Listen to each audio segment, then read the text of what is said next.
Je vous salue tous au nom du Père et du Fils et du Saint-Esprit. En tout cas, mes bien-aimés, partout où vous êtes, vous allez suivre à n'importe quel moment de la journée, de la soirée, partout dans le monde, là où vous êtes, vraiment que notre Seigneur et Sauveur Jésus-Christ nous bénisse. Alors, aujourd'hui, mes bien-aimés, je suis passée pour nous exhorter vraiment, nous exhorter avec un petit point que nous devons prendre garde et nous devons veiller. Mais pour commencer, je commence d'abord à présenter mes veillées de Nouvel An, de Nouvel An, pour l'année 2025, parce que notre Dieu nous a gardés. Si aujourd'hui, moi, je suis là, je parle devant vous, et que vous, vous me suivez aussi, parce que Dieu nous a gardé le souffle de vie, parce que vous savez, il y en a beaucoup de personnes qui ont peut-être les 30 décembre, les 31 décembre, juste à 23h59, vous avez perdu leur souffle de vie. Ils n'ont pas pu vraiment entrer en 2025. Mais Dieu nous a fait grâce. Alors, c'est pour ça, mes bien-aimés, il y a des choses qu'on a fait, qu'on a fait, que Dieu nous a bénis. Il y a des choses que nous avons essayé de faire, ça n'a pas marché. Il y a beaucoup de choses qui n'ont pas marché. Nous allons demander à notre Seigneur Sauveur Jésus-Christ vraiment de faire de telle façon que nous pouvons, mais tout ça, ça nous demande, c'est à nous de vraiment d'être dans la face de Dieu, de marcher dans la crainte de Dieu, de prier. Et je remercie encore Dieu parce que vraiment, il nous a gardés pour cette année. Alors, le sujet que je vais parler, c'est un sujet vraiment que je dis, nous devons prendre garde, nous devons être vigilants. C'est une petite exhortation. Ça provient parce que nous avons perdu notre pasteur, Christian Dakumoda. Je crois que c'est là que j'ai essayé de prendre ce sujet vraiment à cœur. Alors, je commence d'abord à présenter mes condoléances à toute la famille biologique de notre pasteur Christian Dakumoda, toute sa famille biologique, à toute sa famille chrétienne, à toute sa famille artistique et à tous ses amis et proches. Justement parce que suite à sa mort, qu'il y a un sujet qui est sorti entre nos deux bien-aimés, entre deux pasteurs, le pasteur Michael Ambaye et notre femme Tamar. Et puisque ce dernier moment, mes bien-aimés, il y a beaucoup de choses qui se passent. Il y a beaucoup qui se passe dans les réseaux sociaux. Nous sommes tellement ces derniers moments préoccupés avec ce qui se passe.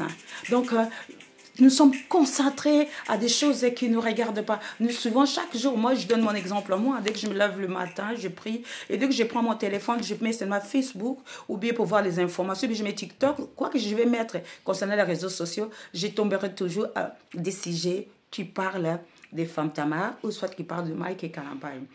J'ai trouvé que ça devient une distraction. Et je crois que je ne suis pas la seule. Nous sommes très nombreux qui tombent à ces pièges-là, à ces sujets-là. C'est pour ça que je voulais nous exhorter de faire vraiment attention. Parce que nous avons notre adversaire, mes bien-aimés, qui veut nous faire tomber. Que notre adversaire qui nous met dans la distraction. L'adversaire nous a aligné à distraire Bissot. Parce que il y a aussi l'esprit qui n'est pas bien, qui nous fait distraire. C'est-à-dire qu'on a commencé l'année 2025 et vraiment nous sommes rentrés en 2025 vraiment dans notre milieu chrétien et vraiment ça fait la honte. Et le nom de Jésus qui est élevé et tombe.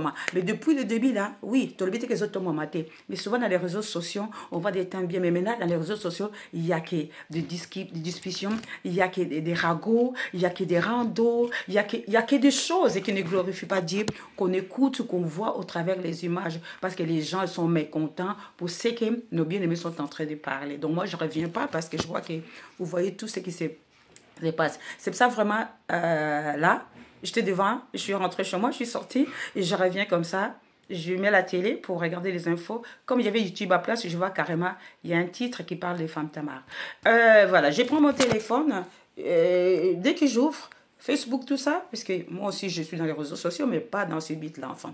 Mais je vis encore, je tombe à ça. Et je vous dis sincèrement, ça ne m'empêche pas de regarder. Ça ne m'empêche pas de suivre. D'ailleurs, au début de ce problème, si vous avez vu, j'avais quand même fait un conseil. J'avais essayé de parler à nos bien-aimés, de donner un peu de conseils. Je ne sais pas s'ils ont lu, bien ils sont à l'écoute.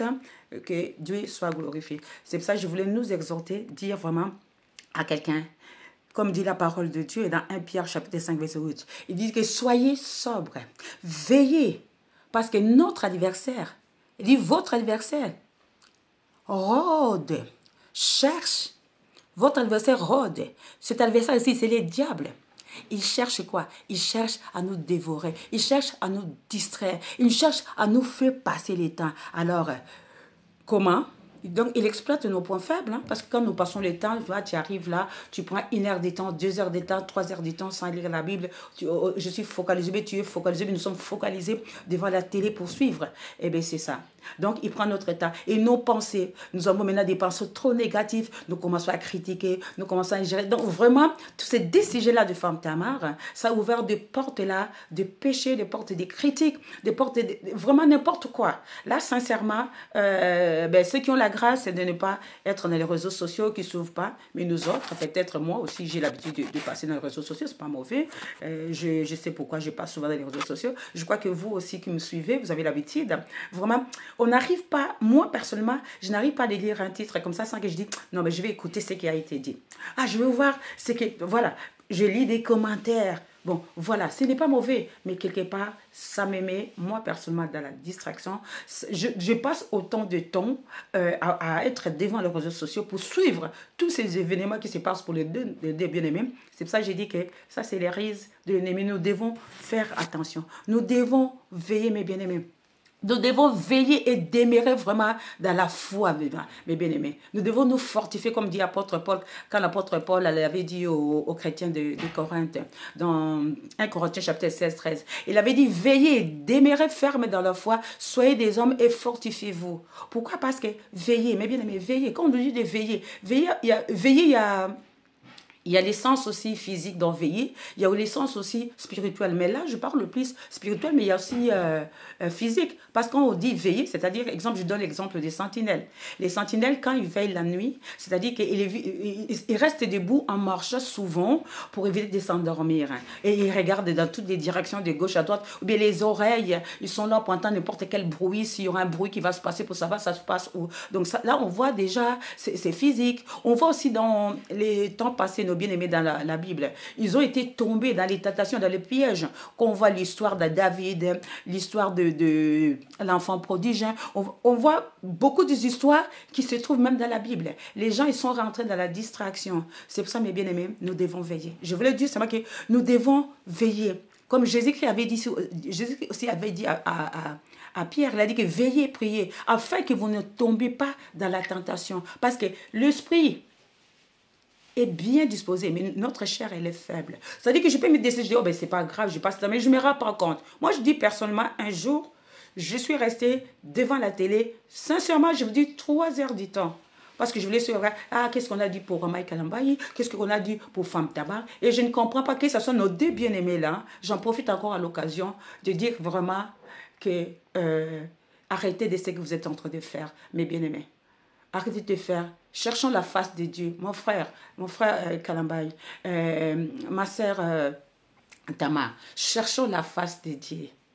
Cherchons la face de Dieu. Laissez de nous mettre dans la distraction, bien aimé. Laissez de mettre le peuple de Dieu dans la distraction. Parce que tout ça, ça fait partie des distractions. Les gens, ils ont perdu leur garde. Les gens ne sont plus vigilants. Les gens, tu vois, quand on dit prenez garde, c'est-à-dire que nous devons rester vigilants, mes bien-aimés. Nous devons rester dans nos gardes. Nous devons rester éveillés. Nous devons rester conscients. Nous devons rester concentrés. Mais quand on est devant les réseaux sociaux, c'est-à-dire toutes ces choses-là que je viens de vous énumérer, être vigilant, on n'est plus ça. On n'est plus concentré, on n'est plus alerté. On ne fait que lire, écouter. Et ce que nous lisons, c'est pas bien. Parce qu'il n'y a que des injures, il y a que des propos. Voilà. Mais je bénis l'Éternel, il y a aussi des conseils. Beaucoup de conseils qui sont donnés. Mais malgré tous ces conseils-là, mes bien-aimés, ils ont vraiment les oreilles sourds. Mais je crois que nous avons un devoir, nous qui pouvons prier, le pasteur, le chrétien, nous qui pouvons prier pour nos deux bien-aimés là, vraiment que Dieu nous fasse grâce, que Dieu leur fasse grâce aussi vraiment, qui se détournent de leur mauvaise voie vraiment, qui cherchent la face de Dieu, qui marchent dans la crainte. Parce que ce qui s'est passé, ce n'est pas l'évangile qui règne de ce dernier moment sur les réseaux sociaux. Au lieu d'évangéliser, mais on est en train de coucou Missa, Moyini, c'est qu'on appelle Satan, le diable. On est en train, justement, on passe notre temps à faire ça. Et on a ouvert une porte. Tu vois, on dit que l'ennemi rentre. Il cherche qui dévore. Mais nous devons fermer nos portes. Mais là, toutes les portes sont ouvertes. Alors, dans ces portes-là, il y a nos pensées, il y a nos esprits, nos calmes. C'est ça, mes bien-aimés. J'avais dit, pourquoi ne pas exhorter nos bien-aimés, et moi-même y compris, vraiment, de faire très, très attention. Nous devons faire très, très attention, mes bien-aimés. Puisque l'apôtre Paul, s'il avait dit que veiller, demeurer vraiment dans la foi, c'était pas que nous devons passer notre temps, mes bien-aimés, d'être dans le spectacle qui passif comme ça, dans du divers amusement, dans des choses qui ne glorifient pas Dieu. Non, elle a voulu qu'on reste vraiment vigilant, qu'on soit dans sa présence, comme Jésus a dit. Hein. C'est ça, nous devons veiller et prier pour que vraiment nous ne tombons pas dans la tentation, parce que la chair est faible, mais nous avons quand même l'esprit qui est disposé. Donc nous ne devons pas nous abandonner. Nous devons veiller, mes bien-aimés. Veillons, mes bien-aimés. Parce que même quand je prends l'exemple, je vais donner l'exemple des sentinelles. Hein. Je peux vous donner cet exemple quand nous conduisons notre voiture. Nous veillons, c'est-à-dire nous faisons quoi? Nous regardons, il y a les pare-brises, mais il y a aussi les rétroviseurs. Hein. Mais on ne regarde pas à la fois les rétroviseurs, les rétroviseurs en même temps, et tu regardes le pare-brise, ou en même temps on a les tableaux de bord qui nous montrent peut-être, ah là, attention, il y a l'essence, il n'y a plus d'essence, il y a plus d'huile. Donc il y a des indicateurs, enfin des indications. Nous aussi nous devons veiller à notre âme, mes bien-aimés. Veillons à notre âme, parce que ne rentrons pas dans les pièges de l'ennemi. Nous devons veiller vraiment à notre âme, mes bien-aimés. Nous devons prier grand, mes bien-aimés. Nous devons prier, prier, prier, mes bien-aimés. Car parce que nous ne savons pas quel jour Jésus reviendra. Il ne faut pas qu'il nous trouve endormis. Parce qu'il ne faut pas qu'il nous trouve endormis. Parce que tout ce qui se passe là, ça nous fait endormir spirituellement. Sortons dans ces pièges-là de l'ennemi, bien-aimés. C'est ça que je voulais nous exhorter. Pour dire que sortez dans les pièges de l'ennemi. Nous devons vraiment veiller, veiller, prier. Et mes bien-aimés, prions aussi pour nos bien-aimés, pour notre pasteur Mike Kalambay, malgré tout, ils sont en tête, à notre frère et sœur couple Tamar, malgré tout, ils sont en tête, mais on ne sait pas qu'est-ce qui se passe, bien aimé. L'ennemi est tellement risé, comme j'ai dit. Je ne sais pas ce qui se passe en nez. Parce que ce qui arrive, c'est des choses qui étonnent les gens. Tout ce qui se passe dans les réseaux sociaux concernant nos trois bien-aimés là, ça étonne le monde. Ça étonne le peuple de Dieu. Ça étonne même les non-chrétiens. Ça étonne tout le monde, mes bien-aimés. Ça a mis les gens dans la distraction. Et ça fait décourager le peuple de Dieu. Ça fait décourager. Il y a des personnes même qui disent, ah ben ces pasteurs-là, moi j'ai raison, je ne sais pas pourquoi je vais aller à l'église. Ou à faire, ah ces femmes-là, ces chantres-là, ah ben ils viennent nous endormir avec l'air truc. Il vient chercher l'argent. Vous voyez, maintenant, c'est justement, au lieu que le nom de Jésus-Christ soit élevé, au lieu que Yesu et ton moment, comme Yesu zaro ton moment, ces derniers moments, il y a que, oh, nous sommes à B, il y a moi ton moment. Il y a mes bien-aimés, nous devons prier, nous tous, mes bien-aimés, ceux qui peuvent prier, les enfants, les chrétiens, le pasteur, le chantre, même tout le monde, prions vraiment pour cette, nous sommes rentrés en 2025, parce que Dieu nous a promis le bonheur et non le malheur. Alors, ce qui se passe maintenant, ça ne fait pas partie du bonheur. Et ce n'est pas le plan de Dieu. Parce que le plan de Dieu, il veut que nous puissions être dans le bonheur. Mais ce qui arrive, ce n'est pas le bonheur. C'est pour ça, mes bien-aimés, je nous exhorte vraiment, là où tu es, toi qui as l'habitude comme moi, peut-être, de suivre ces réseaux sociaux, ça nous prend fou de temps. Ça nous prend beaucoup de temps, mes bien-aimés. Personnellement, ceux qui n'ont pas l'un des appareils, que ce soit na Facebook, na TikTok, la première chose, page, surtout les 3 derniers jours aussi, il n'y a que la femme Tamar. Alors que la femme Tamar, c'est une servante de Dieu que Dieu a utilisée au travers le chant qui nous bénit. Mais, oh, et on le dit, prions aussi pour eux. Parce que au pézoyer là-bas, on ne sait pas.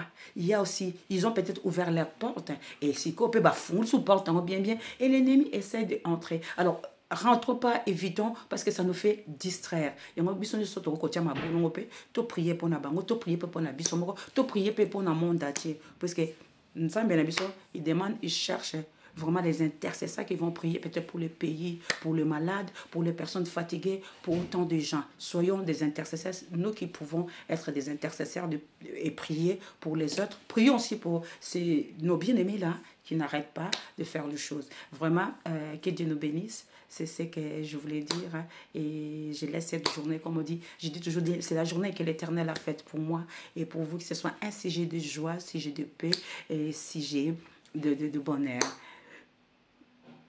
Merci beaucoup et bonne journée à vous.